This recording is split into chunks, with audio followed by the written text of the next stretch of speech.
स्वागत करता हूँ, कोटि कोटि प्रणाम करता हूँ। हम लोग आज गोमूत्र हरितकी के बारे में पढ़ेंगे, समझेंगे और ये एक चिकित्सात्मक विश्लेषण करेंगे कि गोमूत्र हरितकी जो है वह कौन कौन से व्याधियों में किस तरह से काम करती है और इसका किस तरह से उपयोग करने से क्या फायदा होता है। तो गोमूत्र हरितकी जो है वह बहुत ही इंपॉर्टेंट दवाई है, हमारे प्रैक्टिस में ज़्यादातर वैद्य लोग यूज़ करते हैं। और हिंदू धर्म में देखा जाए तो गोमूत्र जो है उसका बहुत ज़्यादा महत्व रहता है। तो पहले के ज़माने में कोई भी पूजा पाठ वगैरह किया जाता था तो गोमूत्र छिड़क कर ही पूजा पाठ किया जाता था और गाय के गोबर से गौरी गणेश बना के तब पूजा किया जाता था। मतलब गाय का बहुत ज़्यादा महत्व है अपने हिंदू धर्म, सनातन धर्म में। तो इसका ही मेडिसिन के रूप में प्रयोग करके और कौन कौन से व्याधियों में इसका प्रयोग करने से क्या क्या फायदा होता है वह मैं आप लोगों को बताऊंगा। गोमूत्र जो है दुग्धम च मूत्रम च विरेचनानी, मूत्र कोई भी मूत्र रहता है वो विरेचन का कार्य करता है, स्त्रोतरोध को दूर करता है क्योंकि इसमें क्षारीयता बहुत ज्यादा रहती है। और हरितकी है यस्य न माता तस्य माता हरितकी, जिसकी माँ नहीं होती है तो वह माँ की तरह, क्योंकि हरितकी का जो पर्याय नाम है धात्री भी है और अमृता भी है, ये अमृत गुण देती है। और दूसरा ये ना धात्री है, जिस तरह से आप लोगों को मालूम है कि ये माँ का स्वरूप है हरितकी। तो यह कभी भी व्यापत नहीं करती है शरीर में जाने के बाद।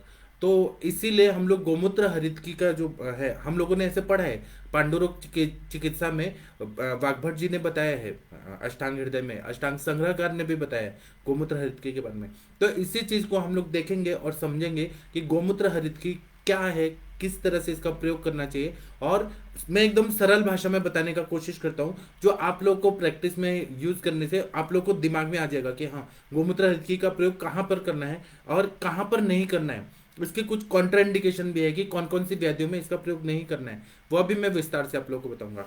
तो सबसे पहले हम लोग गोमूत्र हरितकी के बारे में देखते हैं ना, तो हरितकी जो है उसके बारे में देखेंगे। तो हरितकी जो है वो बहुत ही गुणकारी द्रव्य है, मतलब बहुत ज्यादा इसका शरीर के हर सिस्टम पे, डाइजेस्टिव सिस्टम पे भी इसका इफेक्ट होता है, फिर नर्वस सिस्टम पे भी इसका पॉजिटिव इफेक्ट आता है, फिर अपना कार्डियोवेस्कुलर सिस्टम पे भी आता है, यूरिनरी सिस्टम पे भी आता है, एंडोक्राइन सिस्टम पे भी हरितकी का प्रयोग होता है। मतलब हर व्याधि में, हर सिस्टम में हरितकी का प्रयोग जो है वो बहुत गुणकारी होता है। इसी तरह से यह अपान वायु का अनुलोमन का कार्य करता है। अपान वायु अगर अटक गया है, मल मूत्र नहीं हो रहा है, श्रेष्ठ बल मूत्र नहीं हो रहा है, तो हम लोग हरितकी का प्रयोग करते हैं तो यह मल का प्रवर्तन अच्छे से कर देता है। और जब मल का प्रवर्तन अच्छे से होगा, अपान वायु अच्छे से होगा, तो प्राण वायु भी अच्छा होगा, उदान वायु भी अच्छा होगा, व्यान वायु भी अच्छा होगा और समान वायु भी होगा। और आप लोगों को मालूम है कि ऋतु हरित की जो है उसका अलग अलग ऋतुओं में अलग अलग संयोग से और अनुपान के साथ इसका प्रयोग करने के लिए बोला है। कंस हरितकी का भी प्रयोग बताया। मतलब हरितकी जो है वो बहुत श्रेष्ठ द्रव्य है, इसीलिए अपना रसायन अध्याय में सबसे पहले हरितकी के बारे में ही चरक संहिता में बताया है। रसायन में सर्वश्रेष्ठ हरितकी और आंवला ऐसा बताया गया है। तो इसलिए हरितकी और जब हम रसायन का सेवन करते हैं तो हरितकी नाम चूर्ण नाम ऐसा बताया। तो ये रसायन है, अच्छा रस धातु बनाता है, अच्छा रक्त धातु बनाता है, अच्छा मांस धातु, मेद, अस्थि, मज्जा, शुक्र, यह सभी धातुओं पे काम करता है। और यह तीनों दोषों का शामक है, मतलब वात पित्त कफ तीनों को बैलेंस कर देता है। और यह पथ्य भी है, मतलब हर व्याधि में, जैसे कि कुष्ठ व्याधि हो गया, प्रमेह व्याधि हो गया, कोई भी व्याधि, बड़ा से बड़ा कैंसर हो गया, एड्स हो गया, मल्टीपल स्क्लेरोसिस हो गया, एंजाइना का पेन हो गया, कोई भी बीमारी में यह पथ्यकारी है। हर व्याधि में आपको कोई परहेज ना करे, केवल हरितकी का सेवन थोड़ा थोड़ा करा दें तो यह पथ्यकारी है, इसलिए इसको पथ्य बोला है। और इसका नाम भी है पथ्या बोला है, इसका मतलब सिनोनिम जो है वो पथ्या है। तो इसीलिए इसका प्रयोग करके, और हरितकी का त्रिफला और हरितकी का बहुत सारे, आप आयुर्वेद की कम से कम 90% जो दवाइयां हैं उसमें किसी ना किसी रूप में हरितकी का जब प्रयोग करते हैं तो बहुत अच्छा फायदा करता है। इसी तरह से हम लोग आज हरितकी से बना हुआ जो द्रव्य है गोमूत्र हरितकी, उसका हम लोग देखेंगे, यूज देखेंगे और इसका क्लिनिकल प्रैक्टिस में क्या योगदान है और गोमूत्र हरितकी का किस तरह से यूज करना चाहिए वह सब मैं आप लोग को बताऊंगा।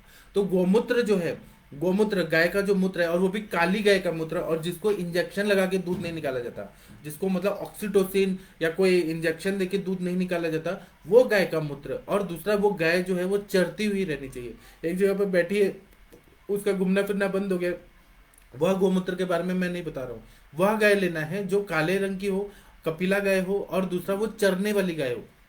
उसका गोमूत्र लेना है। तो ये विषग्न है और अनुलोमन का कार्य करता है, विरेचन का भी कार्य करता है। यहाँ पर हम अनुलोमन धर्म का ही कर्म का ही हम लोग इसका प्रयोग देखेंगे। तो हरितकी के साथ ये जब गोमूत्र को मिला के जब प्रयोग किया जाता है तो ये गर्भ विष का नाश करती है और अनुलोमन करती है। वायु अगर बद्ध वायु है, शैतान बच्चा अगर मूड होके बैठ गया है कहीं पर और शैतानी कर रहा है, बहुत सारे कॉम्प्लिकेशन कर रहा है, तो ये मूड वायु को अच्छी तरह से अनुलोमित करके निकाल देती है, और वही निकाल दिया तो बहुत सारे प्रॉब्लम सॉल्व हो जाते हैं। इसी तरह से एक विष से निकालने के लिए मतलब हरितकी का प्रयोग करते हैं, गोमूत्र हरितकी का प्रयोग करते हैं। तो गर विष जो हो गया, संयोगज विष हो गया, केमिकल का विष जो हो गया, हम लोग किसी ना किसी तरह से पेस्टिसाइड वगैरह खा रहे हैं शरीर में, मतलब वो खाद्य पदार्थों में जा रहा है, या जो बायो इंजीनियरिंग के वजह से बहुत सारे ऐसे चीजें जो हाइब्रिड चीजें जा रही हैं जो विषजन्य प्रभाव शरीर में डाल रही है, उस सब से बचाव के लिए जो गोमूत्र हरितकी का प्रयोग करते हैं तो बहुत सारा वो विषग्न है, मतलब अगध द्रव्य के रूप में इसका प्रयोग करते हैं तो बहुत अच्छा फायदा हो जाता है। अब इसको कैसे बनाना है गोमूत्र हरितकी को, वह मैं पहले बताता हूँ। तो हमें क्या करना है कि 1 किलो हरितकी का चूर्ण ले लेना है, जिसको हिरडा बोलते हैं या हरितकी बोलते हैं, वो उसका चूर्ण ले लेना है और 1 लीटर गोमूत्र में मिक्स कर देना है। गोमूत्र में मिक्स करते टाइम हमें ना अच्छे से उसको पूरा अच्छे से मिक्स कर देना है। और ऐसा बताया जाता है कि गोमूत्र जो है वो 7 कपड़ा, सूती का कपड़ा जो होता है, कॉटन का कपड़ा, अच्छा कपड़ा, उसको उससे फिर छान लेना चाहिए ताकि उसमें जो गोमूत्र में कचरा वगैरह है वह सब ना जाए, क्योंकि हमें मेडिसिन के रूप में प्रयोग करना है। तो 7 पदरी जो कपड़ा होता है उससे छान के 1 लीटर गाय का मूत्र लेना है और 1 किलो हरितकी का चूर्ण लेना है, इसको मिक्स कर देना है। और मिक्स करने के बाद ना इसमें ये फस फस फस फस ऊपर ऊपर थोड़ा थोड़ा आने लगता है। फिर 12 घंटा जो रहता है वो जो चूर्ण होता है वो सूख जाता है, मतलब वो ड्राई हो जाता है। फिर ऐसे 3 बार गोमूत्र डालना है, मतलब टोटल 3 बार जब डाल देते हैं उसके बाद में 250 mgm मतलब 2-2 रत्ती की गोलियां बना लेते हैं और ये गोली बना के और इसको रख देते हैं। तो अगर आपको कोई बाइंडिंग एजेंट डालना है तो आप गुग्गुल वगैरह कुछ डाल सकते हैं, लेकिन इस तरह से भी अगर करें तो आराम से गोलियां बन जाता है, घी लगा के और गोमूत्र हरितकी का गोली बन जाता है, या टैबलेटिंग मशीन में डाल के इसका टैबलेट बना के हम लोग इसका प्रयोग कर सकते हैं। अब इसका रस वीर्य विपाक देखेंगे तो ये क्या है, तो गोमूत्र का रस जो रहता है वो कटु और लवण रसात्मक रहता है, वीर्य जो रहता है वो उष्ण रहता है, विपाक जो रहता है वो कटु रहता है, मतलब पेट में जाके वो कटु रसात्मक हो जाता है, इसीलिए इसका विपाक कटु बनता है। हरितकी का देखेंगे तो इसमें लवण रस नहीं है, बाकी इसमें मधुर, अम्ल, तिक्त, कटु, कषाय ये है, लवण छोड़ के बाकी 5 रस इसमें रहते हैं। और वीर्य जो है ये हरितकी का उष्ण रहता है। विपाक जो रहता है वो मधुर कषाय रहता है, विपाक मधुर रहता है, और कषाय कटु लवण होने की वजह से इसका रस जो रहता है वो कसैला रहता है, ये कटु अम्ल भी रहता है, कटु रहता है, और थोड़ा सा और लवण जो रहता है इसमें नहीं रहता है, ये बात हमेशा याद रखिए। जब हम लोग गोमूत्र हरितकी का प्रयोग करते हैं तो ये थोड़ा नमकीन रहता है, क्योंकि गोमूत्र जो रहता है वो कटु और लवण रसात्मक रहता है, उसमें नमक का प्रमाण रहता है, NaCl उसमें रहता है। अब गोमूत्र का हरितकी का जब गोमूत्र हरितकी बनता है तो कटु रस जो रहता है, गोमूत्र वाला कटु रस, तीखापना, ये ज्यादा उत्कर्षित हो जाता है। तो यह इसमें इसके वजह से शोषण करने का, क्लेद को सुखाने का और कफग्न कार्य यह हमें ज्यादा अच्छे से दिखने लगता है, इसलिए कवच पांडु में गोमूत्र हरितकी का प्रयोग करते हुए देखा गया है। इसी तरह से यह जो गोमूत्र हरितकी है यह उष्ण है, क्योंकि हरितकी भी उष्ण है, गोमूत्र भी उष्ण है, इसलिए ये द्रव्य थोड़ा गर्म है, इसको हमेशा याद में रखिए। तो इसलिए हम पित्त प्रकृति वालों को यह गोमूत्र हरितकी नहीं देते हैं, जिनको मुंह में छाले आए हैं, अम्ल पित्त का बहुत ज्यादा तकलीफ है, या नाक से खून, रक्त पित्त है, विसर्प है, उनको गोमूत्र हरितकी नहीं देते हैं, क्योंकि यह पित्त का वर्धन करता है, उष्ण उष्ण वीर्यात्मक ये द्रव्य है, इसका हमेशा ध्यान रखिए। इसी तरह से इसका और ये हमें ये देखना है कि रोगग्नता देखते हुए हमें ये भी देखना चाहिए कि इसका कटु प्रभाव जो रहता है, कटु रस, कटु विपाक हो जाता है गोमूत्र हरितकी, तो इसका प्रभाव ज्यादा दिखता है। तो इसीलिए हमें यह देखना जरूरी है कि यह उष्ण वीर्यात्मक द्रव्य है, गोमूत्र हरितकी उष्ण वीर्यात्मक द्रव्य है और इसका पेट में जाके कटु विपाक हो जाता है, तो इसीलिए इसको ध्यान से यूज करना चाहिए। यह मैं पहले ही आप लोगों को बताऊंगा, बाद में तो मैं इस पे और चर्चा करूंगा तो आप लोगों को और समझ आएगा। अब गोमूत्र के बारे में उसका रस विपाक और गुणकर्म हम लोग देखते हैं, वो पहले देखेंगे, फिर हरितकी का देखेंगे और फिर इसके बारे में चर्चा करेंगे।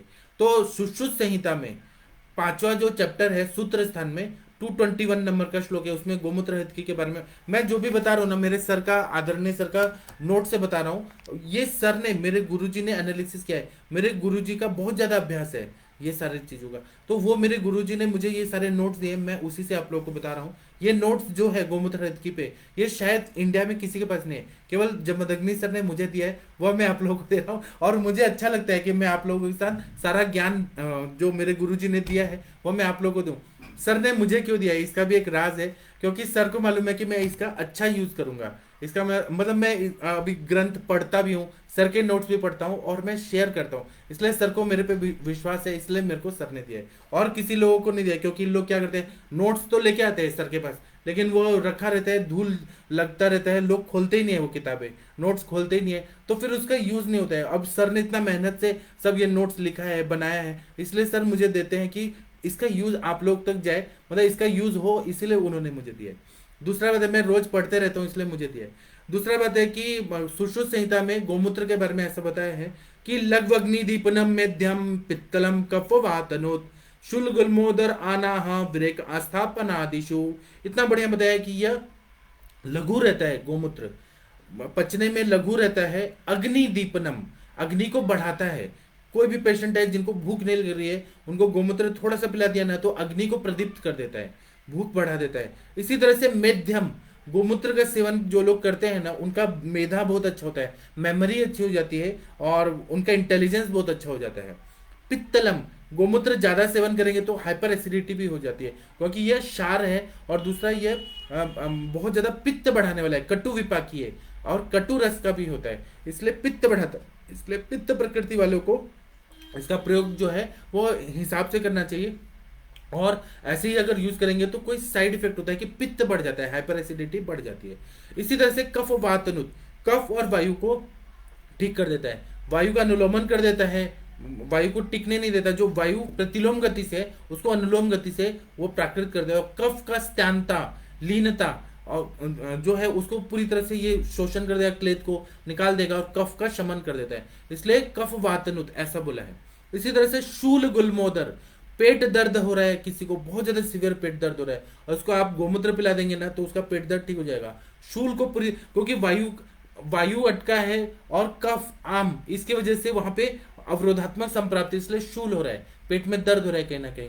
तो ये जब हम देते हैं तो ये पेट दर्द को क्योंकि अनुलोमन करता है, वायु को निकाल देता है और इसका प्रॉपर्टी है कि ये विरेचन कराता है, तो इसीलिए ये गोमूत्र है। शूलहर है। गुलमोदर, गुल्म व्याधि में भी इसका प्रयोग करते हैं, गुल्म में भी वायु अटका हुआ रहता है, स्त्रोतरोजन्य संप्राप्ति रहती है, तो स्त्रोतस को शुद्ध कर देता है और यह वायु का अनुलोमन करता है, इसलिए गुल्म व्याधि में मैंने यूज किया है, मुझे बहुत अच्छा रिजल्ट आया है। गोमूत्र हृदकी का प्रयोग मैंने कफ का गुल जो रहता है, कफज गुल्म रहता है, उसमें क्या है, मुझे बहुत अच्छा फायदा हुआ है। वातज गुल्म में भी मैंने यूज किया है, वो पेट का जो बायोगोला है वो पूरी तरह से निकल गया है, पेशेंट को बहुत अच्छा फायदा हुआ है। इसी तरह से उदर व्याधि रहती है, उदर में जल संचिति होने लगती है, जैसे जलोदर जैसे संप्राप्ति होती है, मल संचिति होती है, अग्नि मांद्यता होता है। तो ये तीनों जो संप्राप्ति के 3 स्टेप हैं, मतलब जो होते हैं कि मल संचिति होना, अग्निमांद्य होना, स्त्रोतोरोध होना, ये तीनों चीज को यह पूरी तरह से भंग कर देता है। और गोमूत्र का जब हम सेवन करते हैं तो बहुत अच्छे से विरेचन होता है, और उदरहितु विरेचन ही, ऐसा चरक संहिता में बताया कि विरेचन होना बहुत जरूरी है और स्त्रोतोरोध दूर होना जरूरी है, मल संचिति को निकलना जरूरी है। जब ऐसा होता है ना तो गोमूत्र और मूत्रल भी है, मतलब गोमूत्र का से जब हम लोग सामान्य विशेष सिद्धांत देखते हैं तो रक्त से रक्त की वृद्धि होना, गोमूत्र से मूत्र की उत्पत्ति होना, तो इससे क्या होता है कि बहुत अच्छे से यह उदर व्याधि में बहुत अच्छा काम करता है और पूरा जल संचिति निकल जाता है। इसी तरह से आना है, पेट फूला हुआ है, आम संचिति है बहुत ज्यादा, पेट फूल जाता है गुब्बारे की तरह, तो आनाह में भी ये मल का पाचन करता है, आम का पाचन करता है, दीपन पाचन कार्य करता है और वह अनुलोमन कर देता है, मल भी निकल जाता है पूरा पच के, इसलिए आनाह व्याधि में अच्छा काम करता है। विरेक, विरेचन करने के लिए भी दुग्धम च मूत्रम च विरेचनानि जब बोला है तो यह विरेचन के लिए बहुत अच्छी दवाई है। इसी और विरेचन आ रहे जितने भी व्याधियां हैं उन सब में गोमूत्र का प्रयोग करने से बहुत अच्छा फायदा होता है। इसी तरह से अस्थापन बस्ती में जब हमें काढ़े का बस्ती देना है तो आप लोगों को मालूम है चक्रदत्त जी ने, चक्रपाणी दत्त जी ने एक किताब लिखी है जिसका नाम है चक्रदत्त, तो उसमें उन्होंने बोला है कि वैतरण बस्ती, वैतरण बस्ती जो रहता है, जिस तरह से कोई जीवात्मा मर जाता है, जैसे मेरी मृत्यु हो गई तो मुझे भी ऐसा पुराणों में लिखा है, गरुड़ पुराण में, बहुत सारे पुराणों में ऐसा लिखा है, आयुर्वेद मतलब हिंदू धर्म के हिसाब से लिखा है कि जब जीवात्मा मर जाता है तो एक ना, जब वो जाता है यमलोक तक जाने लगता है, तो बीच में एक नदी पड़ती है जिसका नाम है वैतरणी नदी। और वो वैतरणी नदी जो रहता है ना, उसमें उसको पार करना हर जीवात्मा का एक मतलब वो रहता है कि वो रास्ते से ही वो यमलोक को जाते हैं। अगर उसने पाप बहुत ज्यादा किया होगा तो वैतरणी नदी में डूब जाएगा और नरक में चला जाएगा। और अगर उसने पुण्य किया होगा या गुरु का आशीर्वाद होगा तो वह उससे वो पार हो जाएगा। तो मतलब, और वो बहुत भयंकर नदी होती है, ऐसा वैतरणी नदी के बारे में बताया। तो इसी के नाम पर वैतरण बस्ती बताया है, जो बड़े से बड़ा व्याधि को ठीक कर देता है। आमवात जन्य व्याधि होती है, रोमैटिक हार्ट डिजीज होता है, बहुत बड़ी बड़ी व्याधियों में वैतरण बस्ती का प्रयोग करते हैं। उसमें गोमूत्र 100 ml लेते हैं, 50 ml इमली का रस लेते हैं, और 50 ml गुड़ का रस लेते हैं, गुड़ को मिक्स करके वो पानी में, और वो 200 ml तक करके उसका बस्ती देते हैं। कुछ लोगों को क्रूर कोष्ठी होते हैं, उनको 750 ml या 1 लीटर तक हमें देना पड़ता है। तो ये वैतरण बस्ती रहता है, वो कोष्ठ को शुद्धि करता है। पहला दिन देते हैं तो मल का, अगर कॉन्स्टिपेशन है तो मल के पत्थर पत्थर जैसे निकलते हैं, और 7वें दिन तक जब हम देते हैं तो रेत के कण की तरह, सैंड का जो कण होता है उतना निकलता है। तो इसलिए गोमूत्र का प्रयोग जो होता है वो आस्थापन के लिए होता है। बहुत सारे वैद्य लोग जो हैं, जो पुणे में प्रैक्टिस करते हैं, वो लोग क्या करते हैं कि जब भी निरूह बस्ती बनाते हैं, जैसे कि दशमूल का काढ़ा का बनाया, या एरंड मुलादी बस्ती बनाया, या कोई भी जो बनाते हैं, निर्गुंडी का क्वाथ का बनाते हैं, तो इसमें वो लोग क्या करते हैं कि गोमूत्र डाल देते हैं। तो गोमूत्र जो है उसमें क्षार होता है, और क्षार का प्रॉपर्टी क्या होता है, आदो क्लेदयति पश्चात विशोषयति। पहले क्लेदन क्लेदन करना है, क्लेदन क्लेदन करके सब जगह फैल जाना है, और उसके बाद में जब वो निकलेगा, वॉश आउट होगा, तो पूरा विशोषयति, पूरी तरह से क्लीन कर देता है, जैसे साबुन का पानी होता है। साबुन के पानी में भी आप लोग देखेंगे कि साबुन के पानी में हम कपड़े भिगो के रखते हैं, वॉशिंग मशीन में डालते हैं, वो भिगो के रखते हैं, तो वो क्या करता है, क्लेदन क्लेदन क्लेदन क्लेदन करता है, और फिर उसके बाद में क्लींजिंग करके जब पानी डालते हैं तो पूरी तरह से साफ कर देता है। तो ये गोमूत्र भी जो है ना, वो कोष्ठ की पूरी तरह से क्लींजिंग कर देता है। जिससे साबुन के पानी से हम लोग नहाते हैं या कपड़े धोते हैं, नहाने वाला साबुन में इतना ज्यादा क्षार नहीं होता, कपड़े धोने वाले में ज्यादा क्षार होता है। तो इसी तरह से इंटेस्टाइन को भी धोना बहुत जरूरी है। तो इसलिए आस्थापन बस्ती जब देते हैं तो वो शोधन बस्ती के रूप में इसका प्रयोग करते हैं, तो बहुत बढ़िया काम करता है। गोमूत्र जो रहता है बहुत ही कम कंडीशन में, बहुत क्रूर कोष्ठी होता है, तभी वो एब्जॉर्ब होता है, और वो अच्छे से बस्ती प्रत्यागम नहीं होता है। मैंने बहुत सारे पेशेंट को दिया है जिनका क्रूर कोष्ठी थे, और शुरुआत के दिन में मेरा प्रैक्टिस जब मैंने 20 साल पहले शुरू किया था, तो मैंने ट्राई किया था 2002 में। तो कुछ कुछ पेशेंट क्रूर कोष्ठी थे, और मुझे कोष्ठ का उतना अच्छे से जानकारी नहीं बताते थे वो लोग कि हमको पेट साफ नहीं होता है। मैंने उनको गोमूत्र वैतरण बस्ती दिया, तो उनको ना क्या हो जाता था कि वो बस्ती प्रत्यागम ही नहीं हो रहा है, और पूरा पैर सूज जाता था। तो इसका मतलब है कि क्रूर कोष्ठी थे, उनको फिर ज्यादा देना पड़ा, ज्यादा देने के बाद फिर कोष्ठ शुद्धि होने लगी उनकी। और ये वैतरण बस्ती देते हैं तो 45 मिनट के अंदर ही पेट साफ हो जाना चाहिए, और बहुत अच्छे से क्लीनिंग हो। इसलिए इन्होंने यहाँ पर बोला है कि आस्थापनादिशु, आस्थापन आदि में इसका गोमूत्र का प्रयोग करने से बहुत अच्छा फायदा होता है। इसी तरह से इसके गुण धर्म और बता रहे हैं गोमूत्र के, कि कौन बता रहे, तो वाग्भट सूत्र स्थान में बताया। अष्टांग हृदयकार जो वाग्भट जी हैं वो बोलते हैं 5वां चैप्टर में जो मूत्र वर्ग है उसमें बताया है, नहीं मूत्र वर्ग नहीं है, वाग्भट सूत्र स्थान 5वां चैप्टर में 83 नंबर का जो श्लोक है उसमें गोमूत्र के बारे में बता रहे हैं कि पित्तलम रुक्ष तीक्ष्णोष्णम लवणानुरसम कटु कृमि शोक उदर अनाह शूल पांडु कफा नीलान गुलमारुचि विश्वश्वित्र कुष्ठ अर्शांसी जयतु लघु। इतना बढ़िया बता रहे हैं कि ये पित्तलम है। सबसे पहला वर्ड जो बोला है गोमूत्र के बारे में कि यह पित्त का बढ़ाता है, पित्त को बहुत ज्यादा प्रकोपित कर देता है। दूसरा रुक्ष है, शरीर में रुक्षता उत्पन्न करता है, और ये वायु का प्रकोप भी कर सकता है अगर ज्यादा मात्रा में लिया जाए। दूसरा गोमूत्र जो है वो कफ को पूरी तरह से स्निग्धांश, ज्यादा अति स्निग्ध गुण से कफ बढ़ा है तो उसको ये बैलेंस कर देता है। फिर तीक्ष्ण और उष्ण है, कफ की व्याधियों में तीक्ष्ण उष्ण द्रव्यों की जरूरत होती है।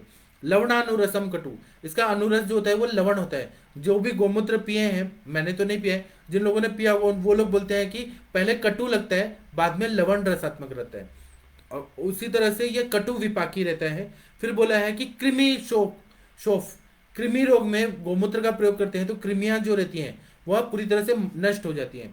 उसी तरह से शोफ रोग रहता है, सूजन जो रहती है, शोथ रोग रहता है, स्वेलिंग रहती है पूरे बॉडी में, pitting edema, non pitting edema, इसमें गोमूत्र का प्रयोग करते हैं तो शोफ पूरी तरह से ठीक हो जाता है। उदर रोग में स्त्रोतोरोध रहता है, मल संचय रहता है, जल संचिति रहती है, स्त्रोतोरोध। तो ये सब गोमूत्र का प्रयोग करने से 100 उदरी तो विरेचनी और दुग्धम च मूत्रम च विरेचनानी है सब जब बोला है, तो उदर व्याधि में गोमूत्र का प्रयोग करने से बहुत अच्छा फायदा होता है। आना में फायदा होता है, शूल में फायदा होता है, पांडु रोग में स्त्रोतोरोध जन्य संप्राप्ति होती है।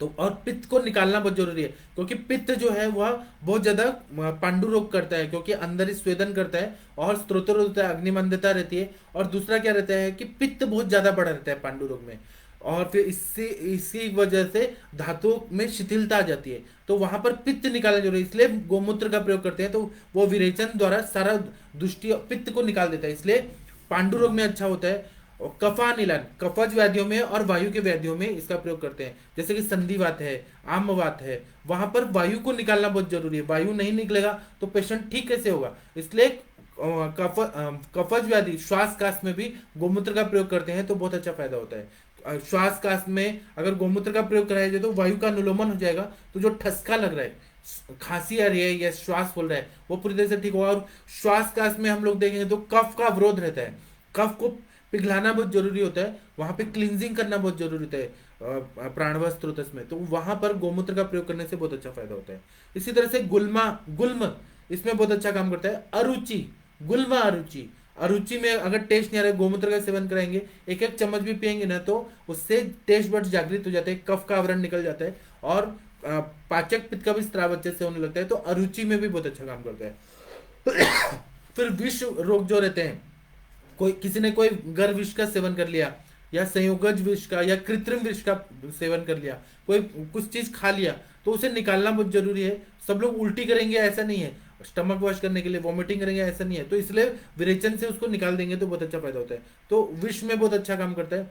श्वित्र व्याधि जो रहती है, विटिलिगो, जो सफेद कोढ़ रहता है, उसमें भी गोमूत्र का प्रयोग करते हैं। हम लोग क्या करते हैं कि बाकुची का चूर्ण लेते हैं और गोमूत्र मिक्स करके और त्वचा पे लगाते हैं, तो उससे जल्दी जल्दी, क्योंकि क्षार है ना, तो वहां पर कृमियां अगर हैं उनको नष्ट कर देता है। और मिलानिन जो है बाकुची में बहुत रहता है, बाकुची और ये गोमूत्र का प्रयोग करके लगाते हैं तो वो जल्दी जल्दी कवर होने लगता है, मतलब वो जल्दी जल्दी पूरा ऐसे बाउंड्री आके कलर नॉर्मल आ जाता है। तो और द्रव्यों के साथ में इसका प्रयोग करने से श्वित्र में भी बहुत अच्छा फायदा होता है, मुझे तो फायदा हुआ है। और कृमिजन्य जो श्वित्र है उसमें तो बहुत 100% रिजल्ट आता है।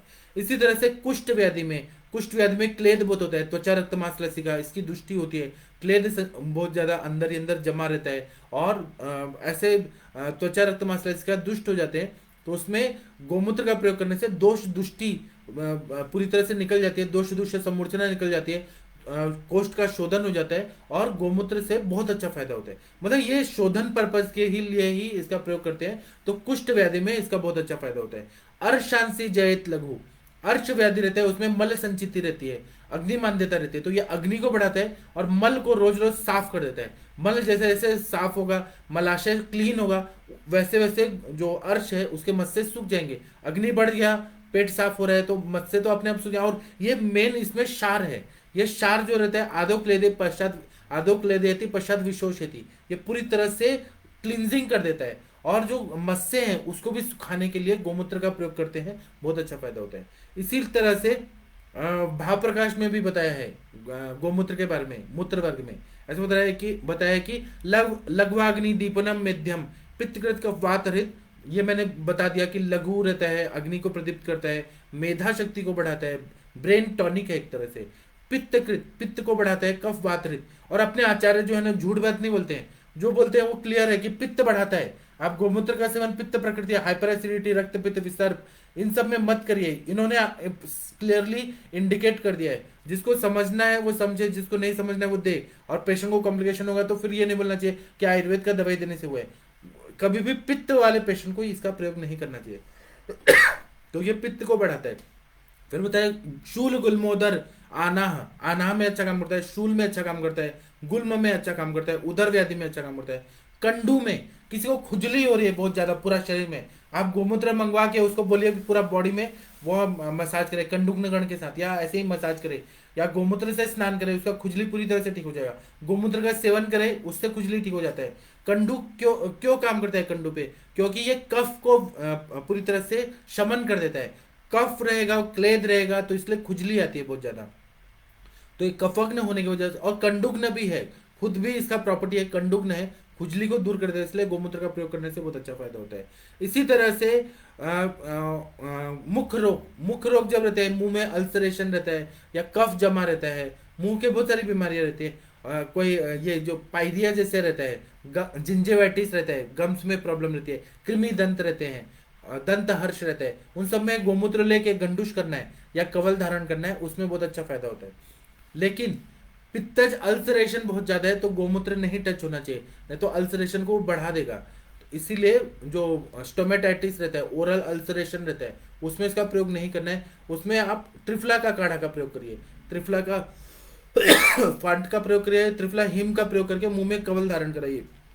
पित्त वाले में नहीं करना है, पित्त छोड़ के कफ, कोई भी इंफ्लेमेटरी चेंजेस रहे शरीर में, इंफ्लेमेशन रहे, मुंह में ज्यादातर ये बोला है मुख रोग जित, फिर बोले हैं किलास में, फिर आमवात में, आमवात में बहुत अच्छा काम करता है, और कुष्ठ में बहुत अच्छा काम करता है। किसी को बस्ती रोगों में भी बहुत अच्छा काम, किडनी फेलियर है, यूरिन नहीं हो रहा है, यूरिन फॉर्मेशन नहीं हो रहा है, तो बहुत सारे द्रव्यों को हम लोग गोमूत्र के साथ देते हैं, तो अब सामान्य से सामान्य की वृद्धि होती है, तो गोमूत्र का प्रयोग करने से यूरिनेशन अच्छे से होने लगता है, स्त्रोतोरोजन संप्राप्ति ठीक हो जाती है, सार्किट विभाजन अच्छे से नहीं हो रहा है, और पक्वाशय मूत्र उत्पत्ति नहीं हो रही है, तो ये इसको एनहांस कर देता है।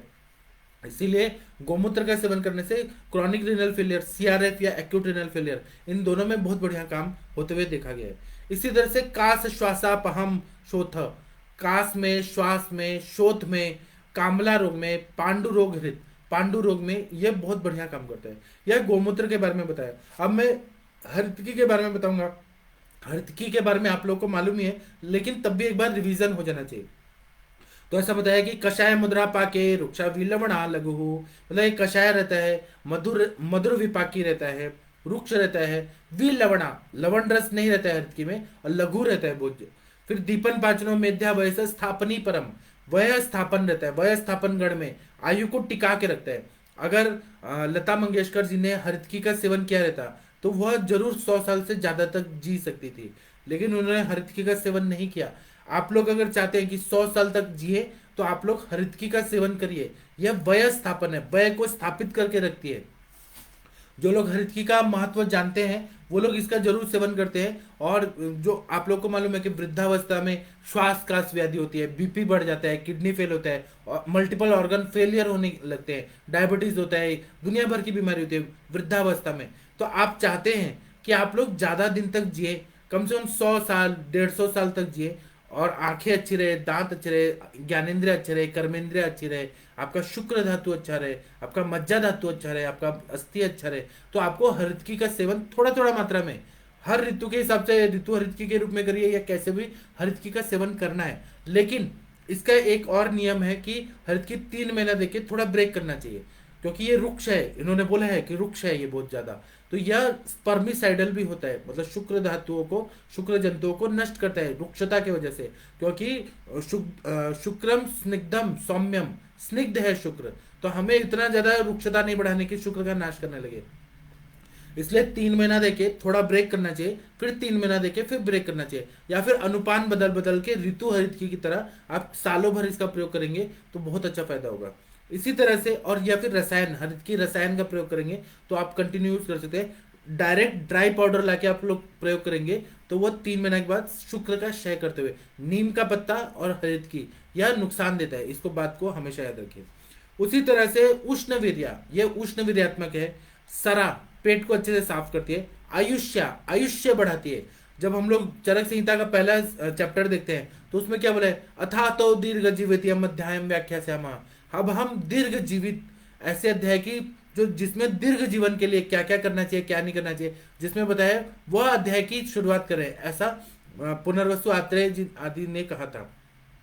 चरक संहिता का ये है। और वाग्भट संहिता में देखेंगे, अथा तो आयुष्य काम्यम अध्याय व्याख्या में, लंबा आयु और दीर्घायु और सुखकर आयु, क्वालिटी ऑफ लाइफ अच्छा होना चाहिए, सुखकर आयु, हितायु, ऐसे आयु की जो कल्पना की गई है उससे शुरुआत किया गया है। तो हम जो आयुर्वेदिक चिकित्सक है, हमें अपना लाइफ भी अच्छा करना है, हम लोगों का जो तेज है, ओज है, शुक्र है, मांस है, मज्जा है, ये हर समय तक अच्छा रहना चाहिए। मेमोरी लॉस नहीं होना है, डिमेंशिया में नहीं जाना है, पार्किंसन डिजीज नहीं होना है, अल्जाइमर्स, मल्टीपल स्क्लेरोसिस, ऐसे बुढ़ापा का जो है जराजन्य व्याधियां, इससे हमें बचाना है। खुद को भी बचाना है, अपने माता पिता को भी बचाना है, अपने रिश्तेदारों को भी बचाना है, और अपने रोगियों को भी बचाना है। इसलिए हमें आयुष्य कर जो दवाइयां हैं, लाइफ वाला, लाइफ को बढ़ाने वाली दवाइयां हैं, जैसे हरितकी है, उसका सेवन कंटिन्यू करना चाहिए।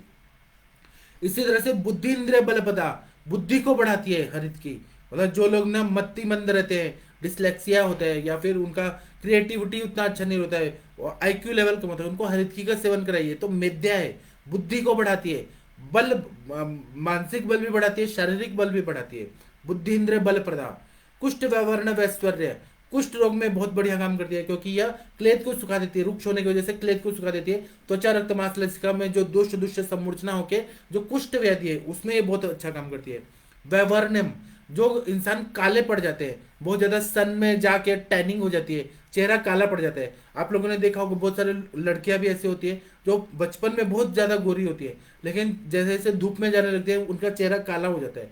और कोई काले रंग से उतना नहीं होता है, सब लोग को गोरापन चाहिए। तो ऐसे वर्णता को निकालना है, तो हरितकी का प्रयोग करते हैं, क्योंकि ये वर्णगण में है हरितकी। आप लोग देखिएगा चरक सूत्र स्थान चौथा में, ये वर्णगण में है हरितकी, तो इसका प्रयोग करते हैं। तो ये भ्राजक पित्त का कार्य अच्छा करती है, और जब भ्राजक पित्त अच्छा होता है त्वचा का, तो यह कलर को अच्छा करती है। इसीलिए हम लोग ना सोरेसिस जैसे बड़े बड़े स्किन प्रॉब्लम्स में हरितकी का प्रयोग करते हैं, क्योंकि सोरेसिस जो बीमारी है उसमें लवण रस का सेवन ज्यादा हुआ रहता है, या विरुद्ध अन्न का प्रयोग ज्यादा रहता है। उस तो लवण को बैलेंस करने के लिए 5 रसात्मक जो हरितकी है उसका प्रयोग करते हैं। तो ये सर्व रसाभ्यास बल करा, मतलब वो बैलेंस कर देता है, कॉम्पनसेट कर देता है, लवण को बैलेंस कर देता है। बीपी का भी प्रॉब्लम रहता है, हार्ट का भी प्रॉब्लम रहता है, उसमें भी ज्यादा लवण अगर शरीर में हो जाता है तो उसको ये बैलेंस कर देता है। इसलिए हरितकी जो है वो सर्वश्रेष्ठ दवाई है। और हरितकी का जो है भाव प्रकाश निघंटु में सबसे पहला स्थान है हरितकी का। क्यों है? क्योंकि इसका काम ही है, इतना बढ़िया ये दवाई है। आप लोग चरक संहिता में पहले हरितकी अथा तो अभया अमलकीय मध्यम, अभया बोला है, मतलब आमलकी बोल सकते थे, लेकिन अभया ज्यादा श्रेष्ठ है। और ये भय को भी दूर करती है। बहुत सारे पेशेंट ऐसे आते हैं जिनको एंजाइटी प्रॉब्लम रहता है, बहुत ज्यादा डर लगता है किसी ना किसी वजह से, उनको अभया का प्रयोग करते हैं तो बहुत अच्छा फायदा होता है। मैं आप लोगों को एक एग्जांपल देके बताता हूँ। 2005 में महाराष्ट्र में एक आंदोलन छिड़ा था। जो राज ठाकरे जी है, उन्होंने एक आंदोलन छेड़ा था कि पूरे नॉर्थ इंडियंस जो है, यूपी बिहार के लोगों को हटाओ, महाराष्ट्र नव निर्माण सेना, ऐसा बनाया था। बहुत सारे पेशेंट जो थे, जो उत्तर प्रदेश और बिहार के रहने वाले लोग थे और जो यहाँ स्थायिक हो गए थे, उन लोगों को बहुत ज्यादा डर लग रहा था कि अब क्या होगा। और सारा कांग्रेस करवा रही थी उसके, क्योंकि कांग्रेस का राज्य था महाराष्ट्र में। मुझे राजनीति के बारे में नहीं बताना है, मुझे बस ये बताना है कि बहुत ज्यादा भय का वातावरण महाराष्ट्र में था। बहुत सारे लोगों को बीपी बढ़ जा रहा था, बहुत ज्यादा दिन रात डर रहे थे, बहुत ज्यादा डर रहे थे कि अब कल क्या होगा, हमारा घर तोड़ देंगे, हमारा इतना पूंजी पूंजी जो लगा है महाराष्ट्र में सब तोड़ के फिर हमें जाना पड़ेगा। और अपने स्टेट में जाना नहीं चाहते क्योंकि नौकरी नहीं है, खाने पीने को नहीं है। अभी तो योगी जी ने अच्छा कर दिया, पहले नहीं था, गुंडा राज था पूरा। जब वो समाजवादी पार्टी और दूसरे उनका था तो गुंडा राज था। बिहार में भी यही लालू प्रसाद का राज्य था। तो करे तो क्या करे, तो बहुत सारे लोगों को ना डर लगता था। ऐसे समय में मेरे पास जो रोगी है उनको मैंने अभया नाम जो हरितकी का है उसका प्रयोग करके मैंने अभया अपने मेडिसिन के साथ देना शुरू कर दिया। मैंने उनको ये कहा कि ये चूर्ण जो है ये आप रात को लीजिए। फिर मैंने अपने प्रैक्टिस में हजारों लोगों में ये देखा, मतलब 1 साल का पूरा एनालिसिस किया, वो लोगों का डर दूर हो गया, मानसिक बल बढ़ गया, और उन लोगों का मतलब जो भी सिचुएशन आएगी अनफेवरेबल, उससे लड़ने की ताकत आ गई। मैं ये नहीं बोल रहा हूँ कि मैं मतलब उनको ये बोला कि आप राज ठाकरे से लड़ाई करो, बिल्कुल भी नहीं। मैंने उनके शरीर को और मन को ताकत दिया कि आप ना ये भय के वातावरण में भी अच्छे से अपने आप को मजबूत करिए। अगर जाना पड़ा तो जाइए, इसमें क्या है, डरने वाली क्या बात है, जो है वो है, इसको एक्सेप्ट करना। तो ये जो मानसिक ताकत होती है भय को दूर करना, क्योंकि साधक पित्त हृदय में रहता है। और भय कब लगता है? भय का कारण है कि जब साधक पित्त विकृत होता है, मानसिक स्ट्रेस बहुत ज्यादा बढ़ जाता है। जब रजोगुण बढ़ जाता है शरीर में, रजोगुण और वायु का प्रकोप हो जाता है, तब भय लगता है बहुत ज्यादा। वायु का प्रकोप और रजोगुण ये मेन है। जब रजगुण और पित्त बढ़ता है तो क्रोध आता है बहुत ज्यादा, और जब कफ बढ़ता है, तम गुण बढ़ता है तो डिप्रेशन आता है। ये बेसिक कॉन्सेप्ट है आयुर्वेद का। तो काम शोक भयाद वायु, काम से, शोक से, भय से वायु का प्रकोप होता है। और रज और वायु एक साइकिल की तरह होता है कि रज और वायु भय को बढ़ा रहा है और भय से वायु भी बढ़ रहा है, फिर वो फिर से बार बार ये कंटिन्यू होते रहता है। तो इसीलिए वायु का अनुलोमन कौन करता है? तो हरितकी करता है। अभया है, ये वायु को निकालेगा भी और बल देता है, साधक पित्त को बल देता है, मस्तिष्क को बल देता है, हृदय को बल देता है, इसलिए अभया नाम से मैंने यूज किया। मुझे तो क्लिनिकल ट्रायल अपने ओपीडी लेवल पे बहुत अच्छा आया, इसलिए मैं तो मानता हूं कि अभया इसलिए बोला। आपके पास बहुत सारे पेशेंट ऐसे आते होंगे जिनको डर लगता है किसी ना किसी बात से। बच्चों को एग्जाम देते टाइम डर लगता है, किसी को शादी करते हुए डर लगता है, शादी के बाद डर लगता है, डिप्रेशन में रहते हैं, किसी ना किसी चीज से डर लगता है। तो जो लोग डरपोक लोग हैं उनको आप अभया या हरितकी का प्रयोग करेंगे तो बहुत बढ़िया काम करता है। इसी तरह से विषम ज्वर जो रहता है, संतत ज्वर, सतत ज्वर, अन्य ज्वर, तृतीयक ज्वर, चतुर्थक ज्वर, इन सब में भी अगर आपने हरितकी का प्रयोग किया तो यह आम का पचन करता है और सारे धातुओं को शुद्ध कर देता है, इसलिए विषम ज्वर में इसका प्रयोग बताया है। दूसरा ये बता रहे हैं शिरोक्षी, शिरो रोग में कोई भी तरह का ब्रेन में मस्तिष्क का रोग है, शिरोशूल हो रहा है, आपके पास पेशेंट है, वातज, पित्तज, कफज, सन्निपातज, कृमि, शिरोशूल हो रहे हैं, तो उन सब में हरितकी का प्रयोग करते हैं तो बहुत बढ़िया काम होता है। अक्षी रोग, क्योंकि ये चक्षुष से पता है, आंखों का ग्लूकोमा हो गया है, रेटिनल डिटैचमेंट हो गया है, रेटिनल पिगमेंटोसा हो गया है, या फिर मैकुलर डिजनरेशन हो गया है, या डायबिटिक इंड्यूस्ड, डायबिटीज से रिलेटेड अगर डायबिटिक रेटिनोपैथी हो गया है, या कोई भी जो प्रॉब्लम है, कंजक्टिवाइटिस से लेकर जितना भी आंखों की बीमारियां हैं उसमें हरितकी का प्रयोग करने से, ये क्योंकि चक्षुष से बताया, आंखों के लिए बेस्ट बताया, इसलिए और वयस्थापन भी है, मज्जा धातु को भी बल देता है, शुक्र को भी बल देता है।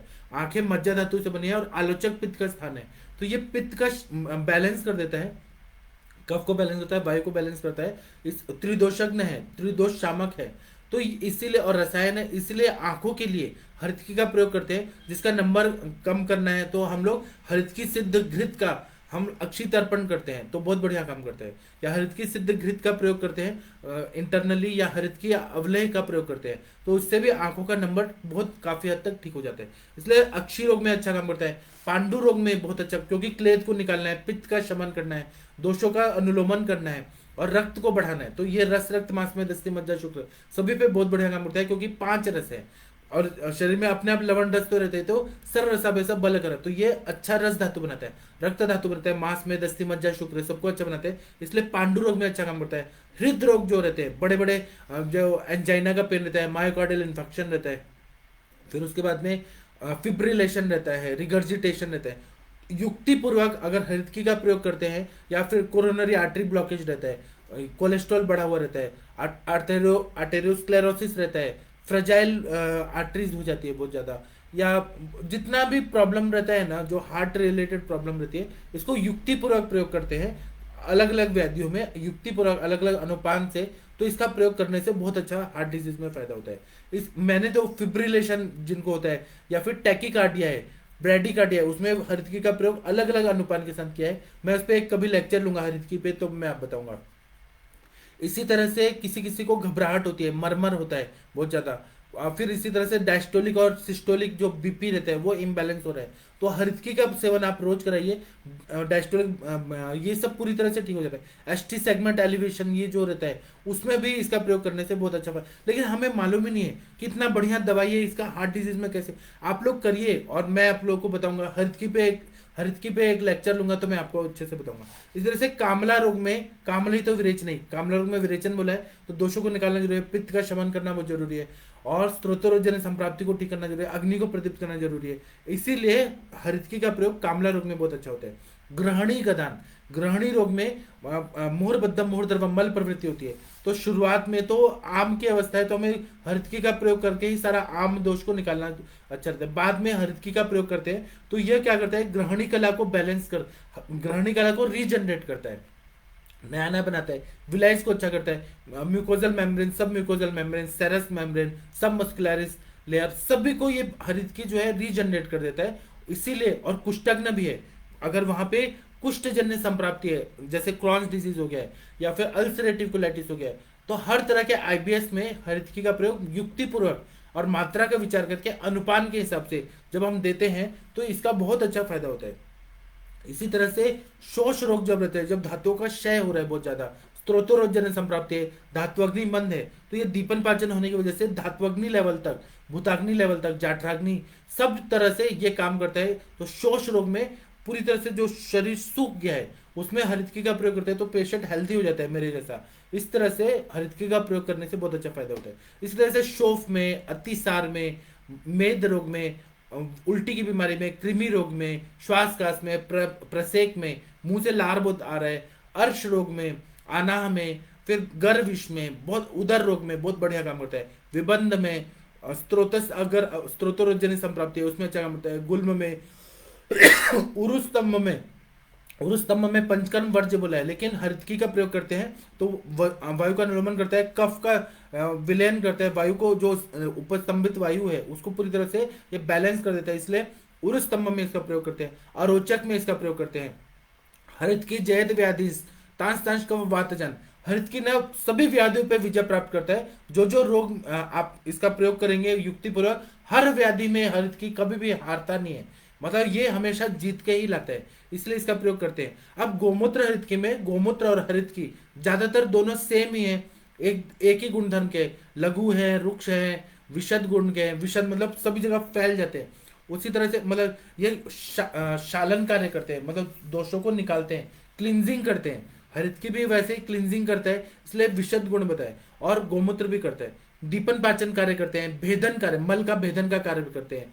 तो इसलिए गोमूत्र और हरितकी इसका संयोग करके अपने आचार्यों ने गोमूत्र हरितकी बनाया। इसी तरह से बताया है कि दीपनम पाचनम भेदी तेषु गोमूत्र उत्तमम, गोमूत्र जो रहता है वो दीपन पाचन रहता है, भेदन कार्य करता है। गोमूत्र जो रहता है वो सर्वश्रेष्ठ बताए दीपन पाचन और भेदन के लिए, ऐसा बताए। अब अगर हम लोग गोमूत्र देखेंगे और हरितकी देखेंगे तो गोमूत्र जो है वो लघु है, तीक्ष्ण है, दीपन कार्य करता है, मेध्य कार्य करता है, पाचन कार्य करता है, आम का पचन करता है, विरेचन करता है, भेदन भी करता है। अगर कॉन्स्टिपेशन बहुत ज्यादा है, मल के पत्थर पत्थर जैसे जमा हो गए तो मल का भेदन करके पूरी तरह से कोष्ठ को शुद्ध कर देगा। हरितकी देखेंगे तो लघु है, रुक्ष है, फिर सर है, विशद है। कर्म देखेंगे हरितकी का तो दीपन पाचन कार्य करता है, मेध्य है, ब्रेन के लिए टॉनिक है, ब्रेन के लिए बहुत अच्छा है, लेखन कार्य करता है, कफ का लेखन करता है, भेदन करता है, मल का भेदन करता है, अनुलोमन कार्य करता है। दोष प्रभाव देखेंगे तो गोमूत्र जो है वो पित्त बढ़ाता है, इसका हमेशा याद रखिए। और गोमूत्र जो है वह कफवात शामक है, लेकिन गोमूत्र जो है वो पित्त बढ़ाता है, इसलिए पित्त वालों को गोमूत्र हरितकी या गोमूत्र नहीं देना है, ये हमेशा याद रखिए। इसी तरह से हरितकी है वो त्रिदोषज्ञ है, तीनों दोषों को शमन करता है। गोमूत्र हरितकी के बारे में बताया कि वाग्भट्टाचार्य जी ने बताया, हंति कफोद्भवान, मतलब कफ से उत्पन्न जितनी भी व्याधियां हैं उसमें ये हरितकी का प्रयोग करने से बहुत अच्छा, मतलब कफ नाशकत्व तो इसका गुण है, इससे बहुत अच्छा फायदा होता है। अगर हम इसका प्रयोग देखें गोमूत्र हरितकी का तो धातुओं पे काम कार्य करता है, तो रस धातु पे पाचन कार्य करता है, आम का पचन करता है, रसगत आम का पचन करता है, रस की अग्नि को बढ़ा देता है। इसी तरह से शपण कार्य करता है, रुक्ष उष्ण और गुण के वजह से रस का क्षय भी करता है अगर ज्यादा मात्रा में इसका प्रयोग कर दिया जाए तो, इसलिए रस धातु पे हिसाब से ही देना चाहिए। रक्त में देखेंगे तो पाचन कार्य करता है, लेकिन उष्ण वीर्य होने की वजह से रक्त पित्त जन्य व्याधि भी बढ़ा सकता है, रक्त पित्त व्याधि कर सकता है, इसलिए गोमूत्र हरितकी का प्रयोग रक्त के विकारों में गोमूत्र हरितकी ना करें। देखिए यहाँ पे रस की व्याधि और रक्त की व्याधि में ज्यादा अगर कंटिन्यू देना है तो न दें, इन्होंने पहले से ही इंडिकेट कर दिया है। इसी तरह से मांस धातु में कर्षण का कार्य करता है और लघु गुण होने की वजह से भेदन कार्य करता है, तो मांस धातु को सुगठित बनाता है ये गोमूत्र हरितकी। मेद धातु में लेखन कार्य करता है, बहुत सारे मोटे लोग रहते हैं, बहुत ज्यादा स्थूल लोग रहते हैं जो जैसे सीडेंटरी लाइफस्टाइल सेवन कर रहे हैं, मतलब वो लोग बैठे बैठे रहने का काम है, वेट लॉस करना है तो गोमूत्र हरितकी का प्रयोग करिए। ये मेद धातु का लेखन करके वेट लॉस करने में सर्वश्रेष्ठ दवाई है, वहां पे हमें कफग्न और मेदग्न और लेखन कार्य करने वाला ही दवाई चाहिए, इसलिए गोमूत्र हरितकी का प्रयोग करते हैं तो वह मोटे लोगों में बहुत अच्छा काम करता है। इसी तरह से अस्थि में अगर अस्थि के रोग हैं उसमें आपने ऑस्टियोपोरोसिस और गोमूत्र हरितकी दिया तो ये क्षय करेगा और रुक्ष गुण बढ़ा देगा, ऑस्टियोपोरोसिस को बढ़ा देगा। इसलिए कभी भी अस्थि क्षय में या अस्थि के रोगों में, संधिवात में गोमूत्र हरितकी का प्रयोग न करें। आम वातजन्य व्याधि है वहां पे गोमूत्र हरितकी का प्रयोग करिए। जहां पे रुक्ष, उष्ण और तीक्ष्ण द्रव्यों की जरूरत है वहां पर ही गोमूत्र हरितकी का प्रयोग करिए। अस्थि क्षय में जो ऑस्टियोआर्थराइटिस है, संधिशूल है, संधिवात है, उसमें बिल्कुल भी इसका प्रयोग नहीं करना है। उसी तरह से मज्जा में उपशोषण करता है कटु रस की वजह से, तो मज्जा की बड़ी बड़ी बीमारियां होती है, जैसे कि डीमाइलिनेटिंग डिजीज है। फिर जहां पर क्षय बहुत ज्यादा हो रहा है, मोटर न्यूरॉन डिजीज है, यहाँ पर क्षय हुआ है, या एल्जाइमर्स है, पार्किंसन है, जहां पर क्षय बहुत ज्यादा हुआ है, सेरेब्रल एट्रोफिक हुआ है, एट्रोफिक चेंजेस आ गए बहुत ज्यादा, सेरेबेलम एट्रोफी हुआ है, वहां पर गोमूत्र हरितकी नहीं देना है। गोमूत्र को हमेशा याद रखिए कि रुक्ष है, उष्ण है, तीक्ष्ण है। बहुत सारे इसके पॉजिटिव भी रिजल्ट है और निगेटिव भी है, एडवर्स इफेक्ट भी है। इसलिए मतलब इसका प्रयोग क्षयात्मक संप्राप्ति में नहीं करना है, मज्जा क्षय में तो बिल्कुल भी नहीं करना है। शुक्र में कर्षण कार्य करता है, तो अगर किसी का शुक्र क्षय बहुत ज्यादा हो रहा है, शुक्र नाश बहुत हो रहा है, एजोस्पर्मिया के पेशेंट है या फिर ओलिगोस्पर्मिया के पेशेंट है, उनको बिल्कुल भी गोमूत्र हरितकी का प्रयोग नहीं करना है। इसको हमेशा याद रखिए। मल पे देखेंगे तो शरीर के अंतर्गत मल का ये शोषण कर देता है, सॉरी क्लेद का शोषण कर देता है, और ये मल को निस्सारण करेगा लेकिन क्लेद को निकाल देगा। बहुत सारे पेशेंट ऐसे आते हैं कि हमारा मल ना सूखा हुआ नहीं आ रहा है, पानी पानी जैसा ही आ रहा है, जैसे कि ग्रहणी रोग में होता है मोहरबद्धम मोहर द्रवम, या अतिसार जैसे कंडीशन रहते हैं। तो ये गोमूत्र हरितकी का प्रयोग करते हैं ना, तो ये पहले तो कोष्ठ को साफ कर देता है, क्लेद को निकाल देता है, क्लेद को, आम को, ये पूरी तरह से निकाल देता है। उसके बाद मल अपने आप बंधा हुआ आने लगता है। और इस गोमूत्र का प्रयोग 250 mg का एक एक गोली सुबह शाम दिया तो पेट अच्छे से साफ होगा और मल बंधा हुआ आएगा, क्योंकि ये क्लेद को निकाल देता है। इसी तरह से शोथ में काम करता है, कुष्ठ में काम करता है, पांडु रोग में काम करता है, खासकर कफश पांडु, कफश शोथ, कफश कुष्ठ, कफोदर में, जलोदर में इसका प्रयोग करने से बहुत अच्छा फायदा होता है। इसी तरह से मल पे ये विरेचन कार्य करने की वजह से यह कोष्ठबद्धता, मलावष्टम्भ, इसमें पॉजिटिव रिजल्ट लाता है। इसी तरह से मूत्र पे इसका विरेचन कार्य होता है, क्योंकि गोमूत्र जो रहता है वो विरेचन के लिए ही बहुत बेस्ट होता है। और मूत्र विरेचन, मूत्र पे ये रहता है कि मूत्र विरेचन, बहुत सारे पेशेंट ऐसे आते हैं जिनको यूरिन अच्छे से नहीं, मूत्र कृच्छता है, मूत्राघात है, उष्णवात है, बस्ती कुंडल है, बहुत सारे मूत्राघात जो बताए उसमें इसका प्रयोग करने से श्रेष्ठ मूत्र पुरुष ऐसे कर देता है, वायु का अनुलोमन करता है, यूरिन फॉर्मेशन करने लगता है। और ये रसायन भी है गोमूत्र हरित की किडनी के पेशेंट के लिए, इसलिए उनका प्रयोग वहां पे करना चाहिए। इससे स्वेद मल की वृद्धि होती है। जो लोगों को पसीना नहीं आता है, स्किन बहुत ड्राई पड़ गया है और शरीर से बहुत ज्यादा दुर्गंध आ रही है, उनको गोमूत्र हरित का प्रयोग करते हैं तो पसीना अच्छे से आना, क्योंकि उष्ण तीक्ष्ण प्रभाव है इसका। तो यह क्या करता है कि स्वेदवा स्रोत को खोल देता है, इसीलिए इसका प्रयोग करते हैं तो बहुत अच्छा फायदा होता है। अलग अलग ग्रंथों में गोमूत्र हरितकी का पॉजिटिव रिजल्ट क्या बताए, योग रत्नाकर में देखेंगे तो बता रहे हैं कि मूत्रांता पाचिता शुष्का लोह चूर्ण समान्वितम सगुणाम अभ्याम दद्या सर्वशूलोपशांते। मतलब ये लोह चूर्ण के साथ अगर गोमूत्र हरितकी बनाया गया तो यह क्या करता है कि और गुड़ के साथ बनाया गया तो ये शूल रोग में बहुत बढ़िया काम करता है और सभी तरह के शूल को ये दूर कर देता है। इसी तरह से आंतर वृद्धि जब होती है, जब इंटेस्टिनल ऑब्स्ट्रक्शन रहता है या हर्निएशन रहता है, हर्निया जो रहता है बीमारी, ये आजकल बहुत कॉमन है, एपिगैस्ट्रिक हर्निया, फिर इंग्वाइनल हर्निया, फिर हियाटस हर्निया, बहुत सारे हर्निया के टाइप है, सर्जिकल हर्निया, अम्बलिकल हर्निया। तो इन सब में क्या बताया है कि हरितकी मूत्र सिद्धम सतैल लवणान्विताम प्रातः प्रातः सेवेत कफ वातामयापहम। मतलब ये गोमूत्र हरितकी का प्रयोग करना है तो इसमें तेल और लवण डाल के उसको और अच्छे से बनाइए, थोड़ा सा तेल डालिए और नमक डालिए और इसका प्रयोग करते हैं तो हर्निएशन जब होता है, मतलब इंटेस्टाइन जो पेरिटोनियम लेयर को परफोरेट करके बाहर आ जाता है स्किन के अंदर, तो उसमें हम करते हैं तो ये शोथ को दूर कर देता है। लवण और तेल के साथ मिला के गोमूत्र हरितकी का प्रयोग करते हैं तो बहुत बढ़िया काम करते हैं। कफ वातामयापहम, इसका प्रयोग करने से फायदा होता है। और रसायन काल में प्रातः प्रातः सेवेत, सुबह अगर इसका प्रयोग करते हैं तो हर्निया में ये बहुत बढ़िया काम करता है, ऐसा भैषज रत्नावली में बताया। इसी तरह से वृंद माधव ने ऐसा बताया कि कच्चू पामा हरि चैव पथ्याम गोमूत्र साधिता। कच्चू रोग जो शुद्र रोग रहता है, स्किन शुद्र कुष्ठ रहता है, उसमें कच्चू में, पामा में ये बहुत अच्छा रहता है। पथ्या है ये गोमूत्र, पथ्या गोमूत्र संयुक्ता, मतलब गोमूत्र हरितकी है वो स्किन शुद्र कुष्ठ में बहुत बढ़िया काम करता है। इसी तरह से चरक चिकित्सा स्थान में कफश के लिए बताया है कि पीता कफोत्तम शमेतु शोथम मूत्रण गव्यन हरितकी।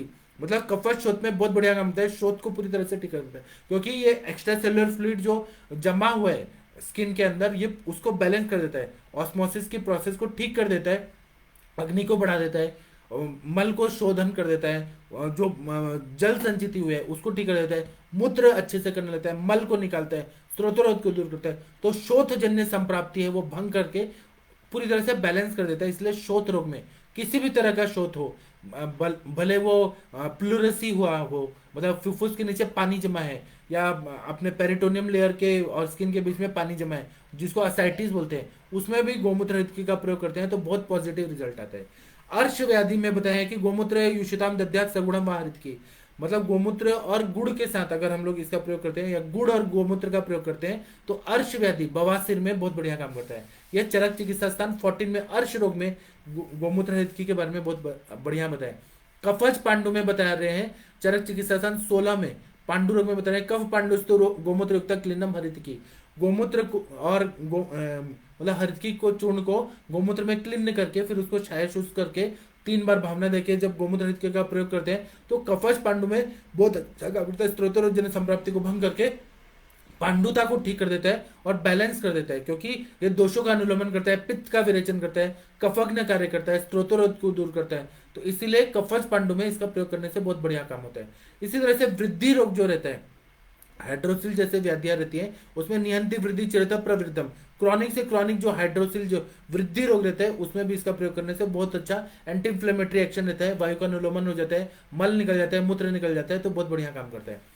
इसी तरह से अब मैं गोमूत्र हरितकी का अलग अलग व्याधियों में थोड़ा सा चिकित्सात्मक विश्लेषण करके बताता हूँ। तो उदर व्याधि जो रहता है उसमें वाग्भट्टाचार्य जी ने उदर व्याधि में इसका प्रयोग बताया है गोमूत्र हरितकी का, वह क्या होता है वो मैं आप लोगों को बताता हूँ। तो उदर व्याधि में स्त्रोतरोजन्य संप्राप्ति, अग्निमांद्यता रहता है, मल संचय बहुत ज्यादा रहता है, ये 3 घटना रहती है। तो जल धातु का शोषण होना जरूरी है, फिर अग्निवर्धन होना जरूरी है, और रुक्ष हुए जो स्त्रोतस है वो खुलना बहुत जरूरी है। तो इसीलिए गोमूत्र हरितकी का प्रयोग करते हैं तो यह बहुत बढ़िया उदर व्याधि में अच्छा काम करता है। और यह गोमूत्र हरितकी है, यह प्लीहा वृद्धि में भी बहुत बढ़िया काम करता है। इसी तरह से यकृत वृद्धि जब रहता है तो यह गोमूत्र हरितकी है, यकृत वृद्धि हेपेटोमेगाली स्प्लिनोमेगाली में वहां की संप्राप्ति को भंग कर देता है और बहुत बढ़िया से वह पेशेंट को ठीक कर देता है। गोमूत्र हरितकी को पुनर्नवाष्टकवात या पुनर्नवारिष्ट या फिर दशमूला रिष्ट के साथ प्रयोग कर दिया जाए तो यह उदर व्याधि में बहुत बढ़िया पॉजिटिव रिजल्ट दिखाता है। इसी तरह से ग्रंथि रोग रहता है, अपची रहता है, अर्बुद रहता है। तो इसमें वाग्भट चिकित्सा स्थान में ऐसा बताया है कि ग्रंथि अर्बुद अपची स्थौल्यम पांडुरोग आड्य मारुताम, मतलब ग्रंथि रोग रहा, किसी भी तरह का ट्यूमर रहा, बिनाइन ट्यूमर रहा या मैलिग्नेंट ट्यूमर रहा, उसमें यह इसका प्रयोग करने से बहुत अच्छा फायदा होता है। अर्बुद व्याधि रहा, अपची रहा, गंडमाला रहा, तो जहां पर सहती रूप जो ये मतलब बहुत ज्यादा कॉम्पैक्टनेस होकर ग्रंथि हो गया है उसमें इसका प्रयोग करते हैं तो तीक्ष्ण गुण से भेदन कार्य करता है, दोषों का पाचन करता है। कैंसर जैसे बड़े से बड़े व्याधि में गोमूत्र हरितकी का प्रयोग करते हैं तो एंटी कैंसरस प्रॉपर्टी इसका रहता है और इसलिए कैंसर में इसका प्रयोग करने से अच्छा फायदा होता है। राज एक्ष्मा जैसी व्याधियों में अगर बहुत ज्यादा यहाँ सर्वाइकल लिम्फेडेनोपैथी हुआ है, लिम्फ नोड का कोई प्रॉब्लम हुआ है तो उसमें भी गोमूत्र हरितकी का प्रयोग करते हैं तो बहुत अच्छा फायदा होता है। कहीं पर भी लिम्फेटिक सिस्टम में गड़बड़ी हो जाती है और लिम्फेडाइटिस हो जाता है या लिम्फ नोड लिम्फोमा हो जाता है, उस समय गोमूत्र हरितकी का प्रयोग करने से बहुत अच्छा फायदा होते हुए देखा गया है। इसी तरह से शोथ व्याधि में त्वचा और मांस को दूषित करके शोथ व्याधि हो जाता है।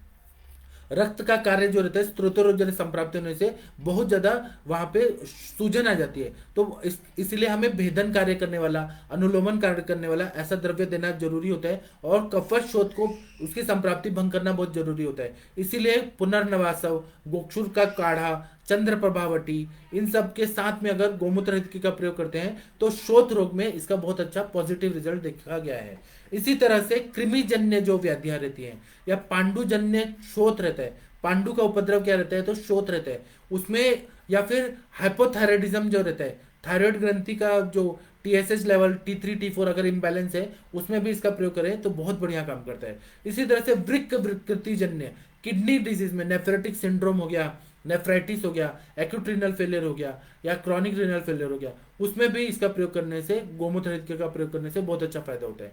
इसी तरह से श्वित्र रोग जो है, उसमें अगर गव्यासव के साथ या गोमूत्र हरितकी का प्रयोग अगर हम लोग ऐसा जो श्वित्र रोग में खदिरा रिष्ट के साथ प्रयोग किया या सारीवाद्यासव के साथ प्रयोग किया या फिर उशिरासव के साथ अगर प्रयोग कर दिया, तो ये भ्राजक पित्त का वृद्धि अच्छे से करने लगता है, भ्राजक पित्त का कार्य अच्छा हो जाता है। तो श्वित्र रोग में गोमूत्र हरितकी का प्रयोग करने से, और मैं यूज करता हूँ, जो भी विटिलिगो के पेशेंट आते हैं, लिकोडर्मा के पेशेंट आते हैं, उनको मैं गोमूत्र हरितकी दे देता हूँ। पेशेंट का जल्दी जल्दी कलर अच्छा से आने लगता है और श्वित्र रोग पूरी तरह से ठीक हो जाता है। इसी तरह क्योंकि वहां कृमिजन्य संप्राप्ति होती है और मिलानिन की कमी है, भ्राजक पित्त का कार्य अच्छे से नहीं हो रहा है, तो उसको बैलेंस करने के लिए श्वित्र रोग में गोमूत्र हरितकी का प्रयोग करने से बहुत अच्छा फायदा होता है। इसी तरह से श्वास कास व्याधि में यह कास नाशक है, श्वास नाशक है और कफ को पतला कर देता है, कफ को विलयन कर देता है, कफ का शमन कर देता है और यह एक तरह से शोधन करता है। मूल स्थान जो है, मूल स्थान जो है वो अपना आमाशय है कफ का, तो क्लेदक कफ का स्थान वह है और दूसरा उर प्रदेश है, तो यहाँ जो विकृत कफ है उन सबको ये बैलेंस कर देता है, कफ का विलयन कर देता है, कफ का शमन कर देता है। तो इसलिए श्वास कास में इसका प्रयोग करने से बहुत अच्छा होता है। और यह गोमूत्र की गोमूत्र क्षार है, तो ये क्षार आदो क्लेदेति पश्चात विशोषयति, ये पूरी तरह से क्लींजिंग कर देता है। इसलिए श्वासकास व्याधि में गोमूत्र हरितकी का प्रयोग करके आप लोग देखिए बहुत अच्छा रिजल्ट आता है। इसी तरह से कुष्ठ व्याधि है, उसमें होता है वाता देहो त्रयो दुष्टा त्वक रक्तम मास अंबुचा, इसीलिए मतलब वहां पे त्वचा रक्त मांसलिका की दृष्टि होती है, क्लेद होता है, शिथिलता बहुत ज्यादा आ जाती है और त्वचा में उत्सेग होके कुष्ठ रोग हो जाता है। तो इसीलिए एक कुष्ठ हो गया, चर्म कुष्ठ हो गया, किटिप कुष्ठ हो गया, सिद्धम कुष्ठ हो गया, फिर उसके बाद में अलस हो गया, विपादिका हो गया, इन सब में इसका प्रयोग करते हैं तो बहुत अच्छा फायदा हो जाता है। अब मैं गोमूत्र हरितकी का कॉन्ट्राइंडिकेशन बोल रहा हूँ, कौन कौन से व्याधियों में गोमूत्र हरितकी का प्रयोग बिल्कुल नहीं करना है। तो और आप लोग श्रेष्ठ चिकित्सक हैं, आप लोग को ये मालूम होना चाहिए कि कौन कौन सी व्याधियों में गोमूत्र हरितकी बिल्कुल नहीं देना है। तो वो है जिसको मुख पाक हुआ है, ओरल अल्सरेशन हुआ है, पित्त प्रकृति वाला पेशेंट है, उसी तरह से व्रण हुआ है, फिर अम्ल पित्त का इतिहास है, रक्त पित्त है, विसर्प है, रक्त दुष्टिजन्य जितने भी विकार हैं उन सब में गोमूत्र हरितकी का प्रयोग बिल्कुल नहीं करना है, क्योंकि यह द्रव्य जो है बहुत ज्यादा उष्ण है, उष्ण वीर्यात्मक है, कटु विपाकी है, कटु रसात्मक है, इसलिए इसका प्रयोग नहीं देना है। अब गोमूत्र हरितकी की मात्रा क्या है, तो 4 से 6 गुंजा तक इसकी मात्रा रहती है। और काल क्या है, कब देना है, तो कुछ लोग रसायन काल में देते हैं, कुछ निशा काल में देते हैं, कुछ व्यानोदान काल में देते हैं, कुछ अपान पे खाने के पहले देते हैं। व्याधि के हिसाब से इसका अनुपान और काल ये चेंज हो जाता है, और अनुपान ज्यादातर तक्र रहता है या गर्म पानी के साथ देते हैं तो बहुत बढ़िया काम करता है। नहीं तो शोथ रोग जैसे व्याधि हैं तो पुनर्नवासव के साथ देते हैं, उदर व्याधि है तो और प्लिहावृद्धि है तो रोहितका रिष्ट के साथ देते हैं। तो अलग अलग व्याधियों में इसका प्रयोग करने से बहुत अच्छा रिजल्ट आता है। गोमूत्र हरितकी के बारे में मैंने जितना बताना था उतना मैंने बताने का कोशिश किया। मैं इसके बारे में और कभी और चर्चा करूंगा तो आप लोग को और बताऊंगा। अभी आप लोग के जो भी प्रश्न है उसको आप लोग कृपया इनबॉक्स में लिख दीजिए और हम लोग उसका समाधान करेंगे। जो भी प्रश्न है उसका मैं उत्तर देने का कोशिश करता हूँ। आप लोग भारत के सर्वश्रेष्ठ चिकित्सक हैं, बस 2 मिनट रुक जाइए क्योंकि ये हैंग हो रहा है। फेसबुक लाइव जो रहता है मेरे लेक्चर के बाद थोड़ा हैंग होता है। मैं आप लोग को हर चीज का जो भी क्वेश्चन है आप लोग के माइंड में वो क्वेश्चन पूछिए गोमूत्र हरितकी का, मैं जरूर आंसर देने का कोशिश करूंगा क्योंकि मैं इसका प्रयोग करता हूँ, मुझे बहुत अच्छा रिजल्ट आया। तो मुझे इसका मालूम है कि कहाँ पर नहीं देना है, कहाँ पर देना है। तो डॉक्टर रविशंकर जी नमस्ते, प्रणाम आपको। आप लोग भारत के सर्वश्रेष्ठ चिकित्सक